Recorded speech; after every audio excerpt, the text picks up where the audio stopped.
আসসালামু আলাইকুম everyone, welcome to my another new video. তো আজকে আমরা কিছু গুরুত্বপূর্ণ বিষয় নিয়ে আলোচনা করব ফেসবুক প্রাইভেসি সম্পর্কে।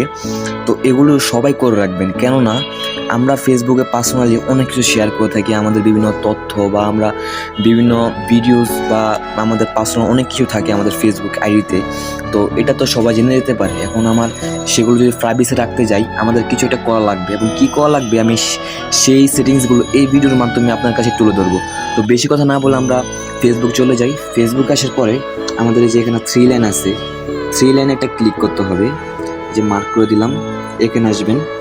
এখানে আসার পর নিচে চলে আসার পর এখানে আছে সেটিংস অ্যান্ড প্রাইভেসি, এখানে একটা ক্লিক করতে হবে।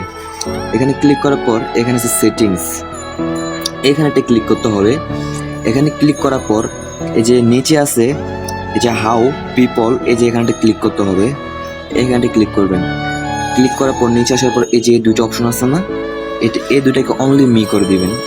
অনলি মি করে দিবেন, আমি অনলি মি করে দিলাম, এটাকেও অনলি মি করে দিলাম। এবং এই যে নিচে একটা অপশন আছে, এটাকে অবশ্যই অফ রাখবেন, কেননা এটা যদি অন রাখেন যে কেউ আপনার ফোন নাম্বার অথবা জিমেল আইডি দিয়ে বা আপনার নাম দিয়ে ফেসবুকে সার্চ করে খুব সহজে পেয়ে যাবে। এবং আপনাকে এটা অফ রাখলে আপনার ফ্রেন্ডের ফ্রেন্ড, মিউচুয়াল ফ্রেন্ডগুলো শুধু আপনাকে ফ্রেন্ড রিকোয়েস্ট দিতে পারবে।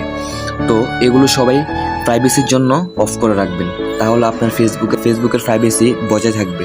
তো আশা করি আমাদের ভিডিওটি ভালো লাগছে। তো সবাই ফলো করে দিবেন এবং লাইক করে দিবেন। ধন্যবাদ। আল্লাহ হাফেজ।